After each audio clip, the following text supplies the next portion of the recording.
Estamos de volta com Tarobá Cidade, com ela, a Roseli Bresciani, advogada, respondendo as dúvidas dos nossos telespectadores. A participação, você já sabe, é pelo nosso WhatsApp 99122-2899. Toda terça-feira chovem perguntas por aqui e a gente ama. Já vamos para a tela, doutora. Meu nome é Silvana. Gostaria de saber mais a respeito do abandono afetivo. Se o pai abandonou os filhos, estes estão livres de amparar o mesmo? Como proceder? Amei sua pergunta, a gente já prometeu um programa, Manu, anota aí, temos que fazer um programa só sobre abandono afetivo, porque tem muito a se falar. Aí o pai abandona o filho a vida inteira e depois o filho tem responsabilidade com esse pai, doutora? Olha, ainda tem responsabilidade com esse pai. Infelizmente, eu vejo infelizmente, porque por toda uma vida, né, esse pai de repente não deu atenção, não visitou, não pagou pensão alimentícia, enfim, não teve contato. Mas na velhice, se ele estiver sozinho e não tiver outras pessoas para estar cuidando dele, e a família se negar, os filhos biológicos, né? E eu vi até caso de filhos que não eram nem registrados no nome do pai, e mesmo assim o Ministério Público chamou esses filhos que nem estavam registrados, mas sabiam que era o pai biológico, e ainda colocou eles na condição: se vocês não assumirem os cuidados com o pai, nós vamos fazer daí o exame de DNA e vocês daí ficará provado que é o pai e vocês sofrerão as penalidades por abandono, né, de idoso, no caso.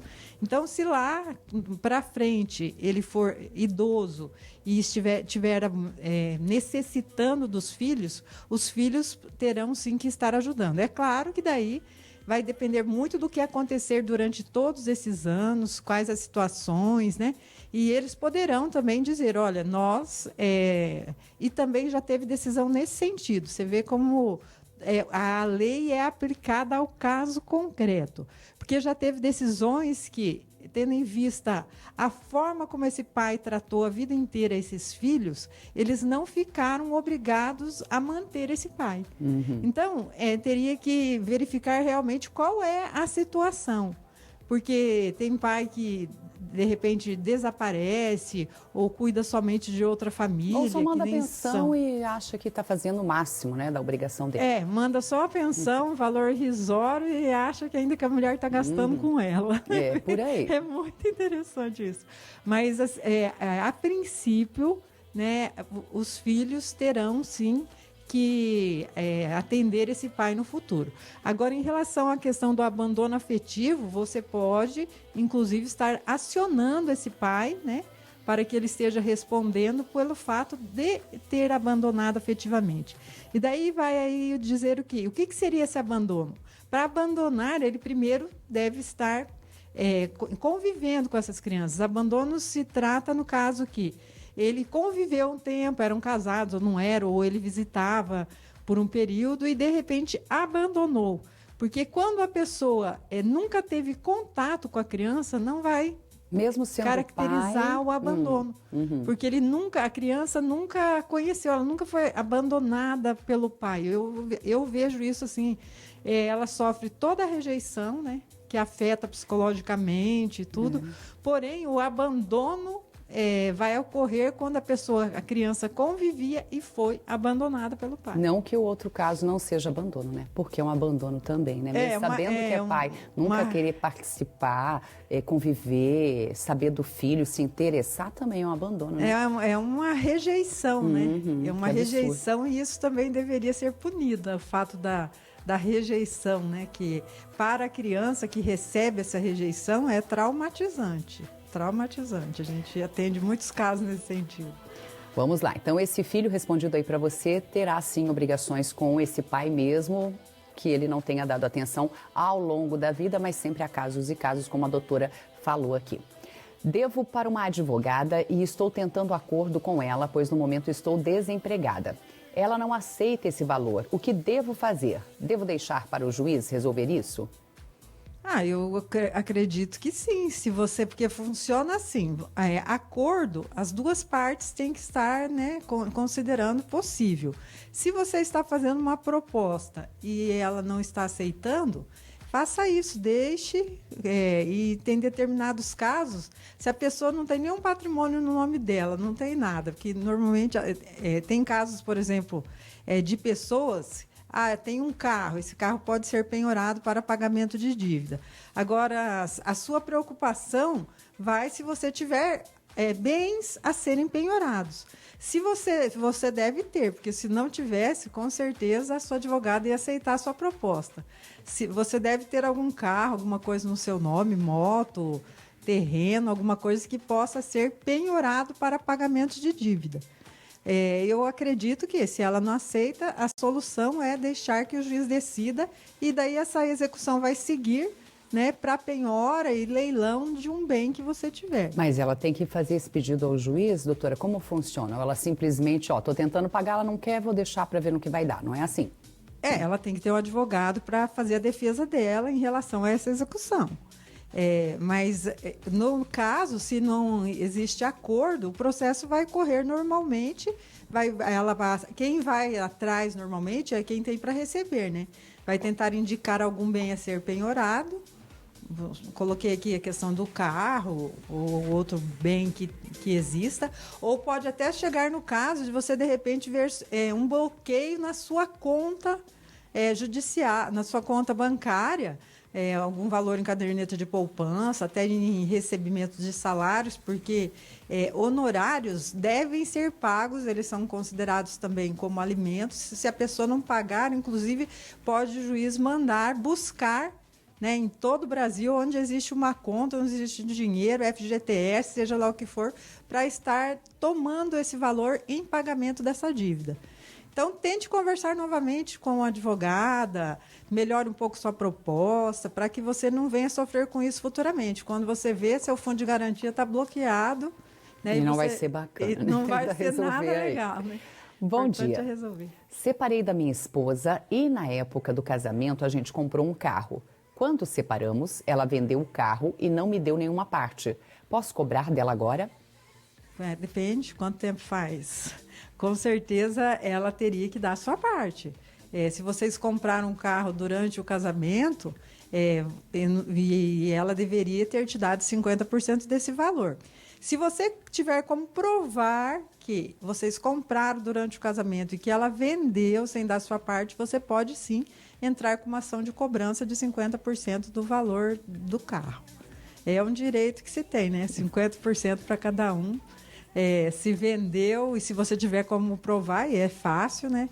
É só verificar junto ao Detran se houve transferência, quando que ocorreu, e daí entrar com a ação de cobrança do valor que você tem direito. Isso aí, adquiriram juntos, metade para cada um, né, gente? Dinheiro é fogo, né? Mexer com partilha, ninguém quer dividir fácil, nada. Né? 991-22-2899 é o número do nosso WhatsApp. Minha mãe faleceu e meu irmão passou a casa no nome dele. Ele podia fazer isso sem falar com os outros 4 irmãos? Não, de jeito nenhum. Não poderia ter transferido para o nome dele, Ele deve ter transferido antes. Se ele tinha uma procuração dessa mãe, né, doutora? Você já disse aqui que essa procuração só vale enquanto a pessoa está viva. Ele deve ter feito essa transferência antes, senão não conseguiria fazer depois. Exatamente, deve ter feito essa transferência antes. E, nesse caso, vocês podem entrar com uma anulação desse negócio para que esse bem venha a ser partilhado. Vai anular essa transferência que ele fez para o nome dele. Mesmo assim, olha, se ele tivesse, eu comprei essa casa da mãe. A mãe, daí, nesse caso, para vender esse bem, ela tem que ter até autorização de vender para um determinado filho só. Ela tem que ter, inclusive, a assinatura dos demais para evitar uma ação anulatória futuramente. Então, no caso de vocês, reúnam vocês, os irmãos que foram prejudicados, procurem um advogado para entrar com uma ação anulatória desse negócio jurídico e daí esse bem vem para a partilha, cada um vai receber a sua parte. Não sei se é o caso, muitas vezes acontece porque a pessoa às vezes ficou cuidando da mãe ou nos últimos anos da vida dela, estava morando junto e entende que tem esse direito de ficar com a casa, mas a gente já falou por aqui também em outros momentos que não é assim. Independente do irmão que cuida do filho, que cuida dos pais ali, ele não pode ficar com o bem é para divisão entre todos, né, doutora? A única forma dessa pessoa, de repente, ser beneficiada, ou até assim, uma questão eu acho que é justo, é quando daí se faz um testamento deixando uma parte maior para aquele que cuidou. Filho. Isso eu acho justo, porque uns não querem saber de absolutamente, não querem nem cooperar com R$ 100 ali para ajudar na compra dos remédios. E um outro fica ali, perde de viver para ficar cuidando da mãe ou do pai ou do casal e depois, né, partilha tudo em partes iguais. Então, a situação, a solução para esse caso, eu sempre digo aqui para vocês que seria um testamento. Só que, para isso, a pessoa tem que estar, né, sã, né, tem que estar em condições de testar. Depois que já está acamada, que já não reconhece ninguém, não tem como resolver mais nada. E nem transferir, como foi o caso em questão aqui apresentado. Tenta anular isso aí, então. A avó tem a guarda das crianças. São 4 crianças e os pais são separados. O pai das crianças paga pensão e a mãe delas começou a pagar e parou já faz um ano. O que posso fazer para ela pagar a pensão certo? Nem pai nem mãe estão com os filhos estão com a avó está com as 4 crianças, o pai está pagando e a mãe não, doutora. Executa essa mãe, entra com a execução, cobra todo esse período que ela deixou de pagar, se ela não tiver nem bens para serem penhorados em pagamento dessa dívida, você, inclusive, pede prisão por falta de pagamento. Daí é quando a pessoa realmente vê que o assunto é sério e resolve começar a pagar. Mas, assim, é aquele mesmo caso que a gente sempre atende, a pessoa me liga lá, olha, meu FGTS, minha conta está bloqueada, esqueceu que deixou de pagar a pensão lá atrás. Então, imediatamente, procure um advogado, execute esses valores que ela está devendo, até porque você tem como executar os últimos 2 anos. Então, já entre imediatamente com essa cobrança. Se for necessário, peça, inclusive, prisão dessa pessoa para que ela volte a pagar o valor como deveria, né? Vai pagar os atrasados e o que vai vencer ainda também tem que ir pagando. Vamos lá, mais perguntas aqui. Meu filho faleceu em um acidente de moto. Ele trabalhava registrado. Eu tenho direito de pensão por morte? Nossos sentimentos aí pela sua perda. Ela tem direito a essa pensão, doutora? Ou ele? Bem triste. Então, nesse caso, para ter direito à pensão por morte, você teria que ser dependente dele, né? Ou seja, ele que estava mantendo a casa, era ele que realmente era o provedor da casa. Caso contrário, só vai ter direito os filhos dele.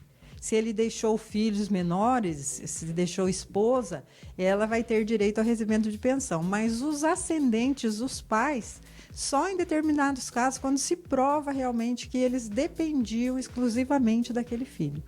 Então, é mais provável que você não receba essa pensão por morte, infelizmente. Agora, se esse é o caso, se ele que ajudava, né, nas finanças da casa, aí você pode conseguir. Sim, daí ela pode conseguir entrar com pedido e provar que dependia exclusivamente dele. Né? Ela consegue fazer esse pedido direto no INSS ou precisa de advogado? Consegue fazer, até porque existe um atendimento lá na Justiça Federal, onde eles têm lá, inclusive, os próprios advogados que fazem esse atendimento para a pessoa. Então, você pode se dirigir, né, até a Justiça Federal e verificar lá se você consegue fazer esse pedido direto lá na Justiça Federal. Vamos lá. Pessoal participando, mandando dúvidas pra gente. Fui casada com uma mulher e sou mulher também. Separamos e ela ficou com a casa que compramos. Ela tem filhos e eu não. Quais são os meus direitos? Vocês compraram a casa juntos? Se vocês compraram a casa juntos, independente dela ter ou não ter filhos, você tem direito a 50% da casa. Se vocês já fizeram o divórcio, nesse caso, como a gente sempre explica aqui, fez a partilha do bem, mas a pessoa continua residindo nessa casa. Eu tenho filhos, vou continuar residindo aqui. Então, o que vai acontecer? Ela vai ter que te pagar 50% do valor do aluguel, porque você também é proprietária desse imóvel, né? Então, se a pessoa quer continuar residindo lá, você pode entrar com uma ação de cobrança dos 50% do aluguel. Suponhamos, a casa vale R$1.000 o aluguel. Ela teria que estar te pagando R$500 por mês para estar utilizando o bem. Mas o correto, a gente sempre acha que é assim, o que põe um ponto final na situação, é vender, dividir, cada um fica a sua parte e vida que segue, né? É o mais fácil. Mais fácil para resolver. É difícil, né? Para quem mora, né? Que não quer sair da casa. Mas mais cedo ou mais tarde vai viver sempre aquela insegurança, sabendo que amanhã ou depois eu não sou dona da casa. Ou então compra metade da outra parte, né? Tem que dividir, então. Tem que dividir, para com cada certeza. uma, independente dos filhos. Exatamente, tem que dividir. Vamos para a última pergunta, agora nosso tempo está terminando. Doutora, bom dia. Pais que moram em cidades diferentes podem pedir ao juiz a fixação da guarda compartilhada? Sim, pode pedir a guarda compartilhada. Como eu falei anteriormente, a guarda legal hoje é compartilhada. O que vocês podem estar me perguntando é se pode pedir para viver 15 dias lá na cidade, 15 dias aqui na cidade. Aí o juiz vai analisar para ver o quanto isso vai trazer de benefício para essa criança, né? Existem casos na mesma cidade que o pai fica 15, a mãe fica 15, né? Eles conseguem levar muito bem. Agora, quando está em outra cidade, a fica escola inviável, né? fica inviável, porque como que vai estudar 15 dias aqui, 15 dias lá? Não Nesse vai caso, serão mais as visitas, né? Férias. A guarda compartilhada, o importante, eu acho que é você aceitar que o homem participe da guarda compartilhada, porque isso gera para ele obrigações, ou para a mulher, né? Porque no passado, simplesmente a guarda era da mãe e o pai, só ia visitar. Se quebrasse um braço, se brigasse na escola, ele não queria saber de absolutamente nada. E a guarda compartilhada obriga esse pai a estar presente nesses momentos também. Levar no hospital, no pediatra, no dentista. Certo, doutora. Tempo esgotado aqui pra gente. Terça-feira que vem ela está de volta, a advogada Roseli Bresciani. Vamos passar a rede social, doutora. Ah, sim. Advogada Roseli Bresciani. Você pode estar mandando sua questão lá e nós vamos estar respondendo para vocês. Muito, muito obrigada por essa terça-feira, por sempre nos atender aqui, doutora. Obrigada a você de casa que participou, que mandou perguntas, que está com a gente todos os dias. Amanhã às 11 horas a gente está de volta.